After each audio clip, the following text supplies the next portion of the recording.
I would be ashamed to admit that I knew what had to be done in Iraq to spare us from a defeat that would endanger us for years, but I kept quiet because it was too politically hard for me to do. No ambition is more important to me than the security of the country I have defended all my life.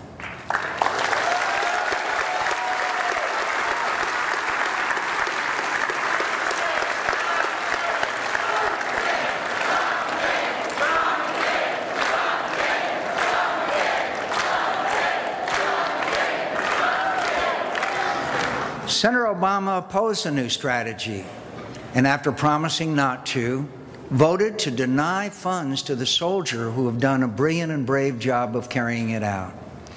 Yet in the last year, we have seen the success of that plan. As violence has fallen to a 4-year low, Sunni insurgents have joined us in the fight against al-Qaeda. The Iraqi Army has taken the lead in places once lost to Sunni and Shia extremists. And the Iraqi government has begun to make progress toward political reconciliation. None of this progress would have happened had we not changed course over a year ago. All of this progress would be lost if Senator Obama had his way and begun to withdraw our forces from Iraq without concern for conditions on the ground and the advice of commanders in the field.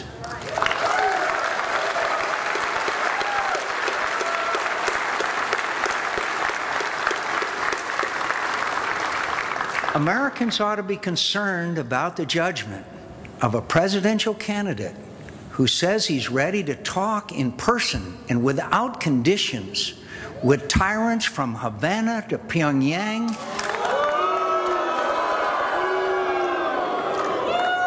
but hasn't traveled to Iraq to meet with General Petraeus and see for himself the progress he threatens to reverse. Americans should be concerned. I know Americans are tired of this war.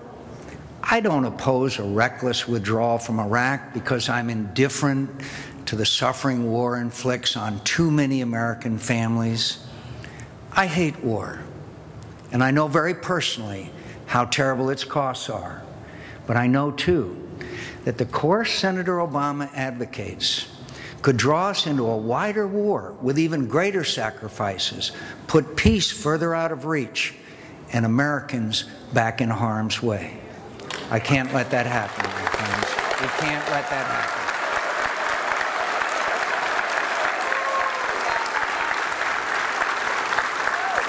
I take America's economic security as seriously as I do her physical security.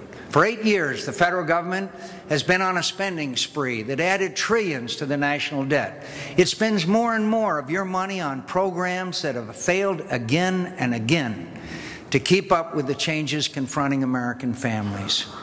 Extravagant spending on things that are not the business of government indebts us to other nations, fuels inflations, raises interest rates, and encourages irresponsibilities.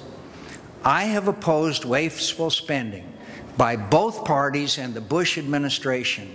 Senator Obama has supported it and proposed more of his own.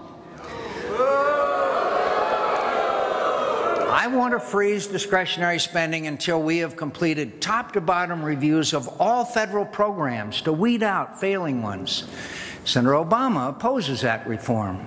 I oppose subsidies that favor big business over small farmers and tariffs on imported products that have greatly increased the costs of food.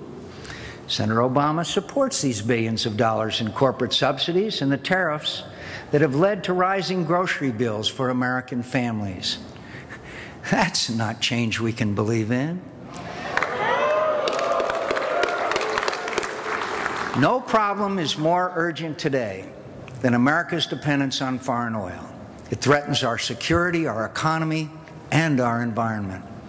The next president must be willing to break completely with the energy policies, not just of the Bush administration, but the administrations that preceded his, and lead a great national campaign to put us on a course to energy independence.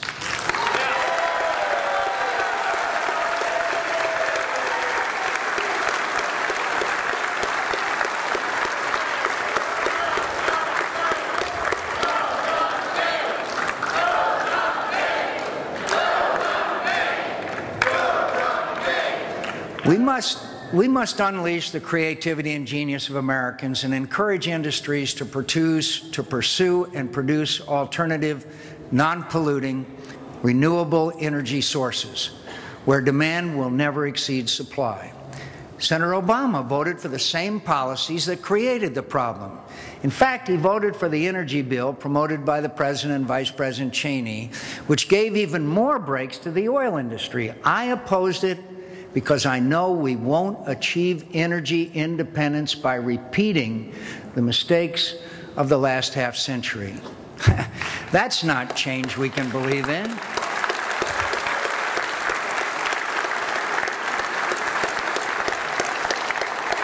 With forward-thinking Democrats and Republicans, I proposed a climate change policy that would greatly reduce our dependence on foreign oil. Our approach was opposed by President Bush and by leading Democrats, and it was defeated by opposition from special interests that favor Republicans and those that favor Democrats. Senator Obama might criticize special interests that give more money to Republicans, but you won't often see him take on those that favor him.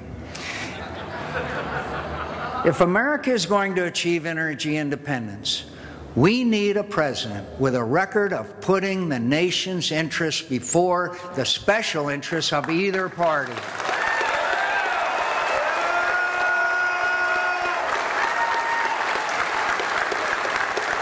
I have that record. I have that record. Senator Obama does not. Senator Obama proposes to keep spending money on programs that make our problems worse and create new ones that are modeled on big government programs that created much of the fiscal mess that we're now in. He plans to pay for these increases by raising taxes on seniors, parents, small business owners, and every American, even with a modest investment in the market.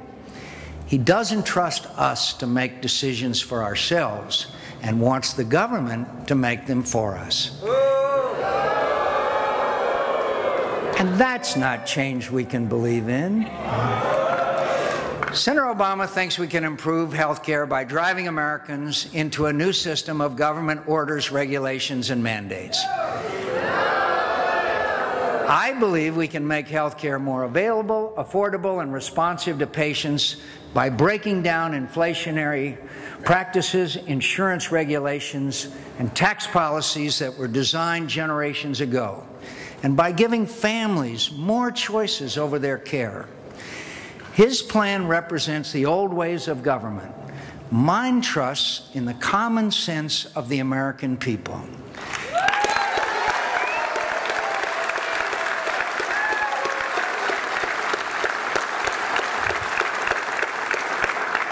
Senator Obama pretends we can address the loss of manufacturing jobs by repealing trade agreements and refusing to sign new ones, that we can build a stronger economy by limiting access to our markets and giving up access to foreign markets. The global economy exists and is not going away. We either compete in it, which Americans can do, or we lose more jobs, more businesses, more dreams. We lose the future. He's an intelligent man, and he must know how foolish it is to think Americans can remain prosperous without opening new markets to our goods and services.